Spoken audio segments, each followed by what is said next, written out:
ओम श्री गणेशाय नमः। श्री आशुतोषाय नमः। पुरुषोत्तम मास महात्म में अध्याय 18। इस तरह उस ब्राह्मण विलाप को सुन। दसों दिशाओं में गरजता हुआ अकाल मेघ आया। उस मेघ से पर्वतों को कंपायमान करता हुआ, तीक्ष्ण स्पर्श करता हुआ बड़े वेग से वायु चलने लगा और अत्यंत जोर महाबिजली चमकने लगी और मेघ शब्द से चारों दिशाएं पूरित हो गई।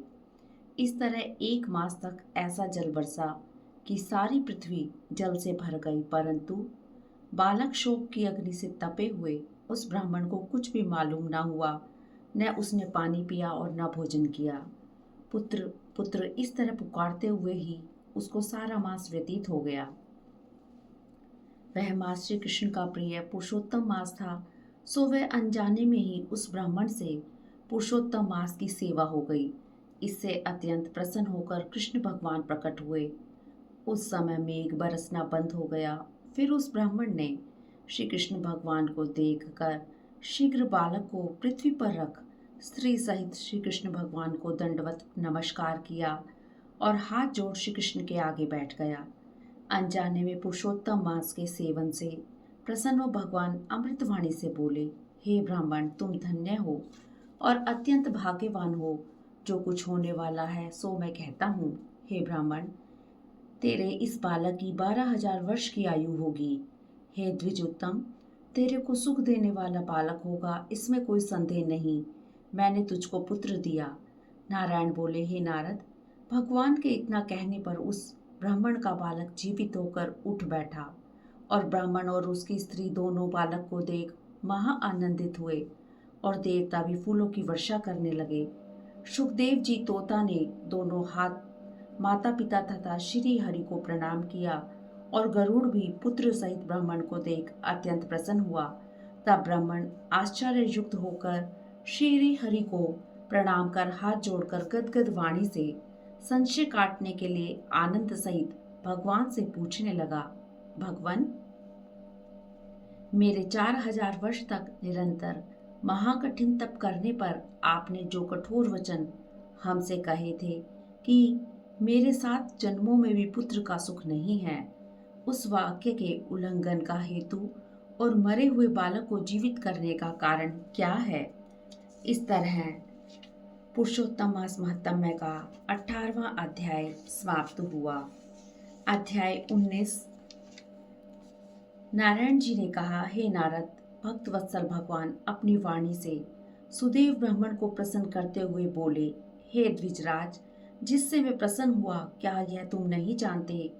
मेरा प्रिय पुरुषोत्तम मास आने पर तुम दोनों स्त्री पुरुषों के उपवास कर यहाँ बैठने से पुरुषोत्तम मास की सेवा हुई। एक बार वेद में कहे गए साधनों और दूसरी ओर पुरुषोत्तम मास के सेवन को जब ब्रह्मा जी तोलने लगे तो वेदोक्त साधन बहुत हल्के निकले और पुरुषोत्तम मास सेवन भारी हुआ। इसलिए संसार में पुरुषोत्तम अधिक पूज्य और मान्य है। जो मनुष्य का जन्म लेकर श्री पुरुषोत्तम मास में जब तक स्नान दान आदि नहीं करते हैं, वे जन्म जन्मांतर में दरिद्री होते हैं। अतः सब तरह से यत्न कर मेरे प्रिय पुरुषोत्तम मास का सेवन करना चाहिए। जो पुरुषोत्तम की सेवा करेगा वो धन्य हो, हमें भी प्राप्त होगा।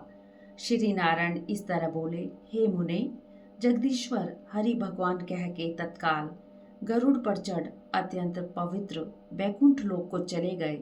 स्त्री सहित सुदेव ब्राह्मण मृत प्राय होकर फिर जीवित हो गए और सुखदेव को देखकर रात दिन अत्यंत हर्षित रहे और कहने लगे कि यह अत्यंत आश्चर्य की बात है कि ऐसा मास कहीं भी न देखा न सुना।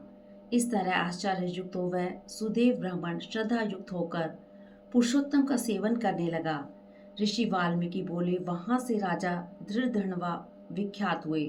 हे राजन, पुरुषोत्तम मास के सेवन से संपूर्ण रिद्धियों के भोगने वाले हुए। हे राजन, जो तुमने हमसे पूछा था सो सब मैंने तुमको बतलाया और पूर्व जन्म में जो सुखदेव तुम्हारा बालक था वही तोता था। हरि ने उसे जिलाया और सुखदेव नाम से विख्यात हुआ। वह सुखदेव 12,000 वर्ष आयु भोग बैकुंठ को गया। वही सुखदेव वन के सरोवर में बड़ के वृक्ष पर बैठकर संसार सागर में डूबे हुए विषय रूपी सर्प से तुमको अपने पूर्व जन्म के पिता को देखकर कृपा युक्त चिंतन करने लगा कि यदि मैं इस राजा को बोध नहीं कराऊंगा तो मेरा दंभ हो जाएगा। इस तरह मेरा इन श्रुति के वचन जानना वृथा होगा। हमको अपने पूर्व जन्म के पिता का उपकार करना चाहिए, ऐसा सोचकर ही उस तोते ने तुमको ज्ञान दिया। इस तरह पुरुषोत्तम महात्म्य का 19वां अध्याय समाप्त हुआ। ओम नमो भगवते वासुदेवाय नमः। ओम नमो भगवते वासुदेवाय नमः। श्रीमन्नारायणे नारायणे हरि हरि भजमन्नारायणे नारायण हरि हरि गोविंद नारायणे नारायण हरि हरि भजमन्नारायण नारायण हरि हरि हरि बोल हरि बोल।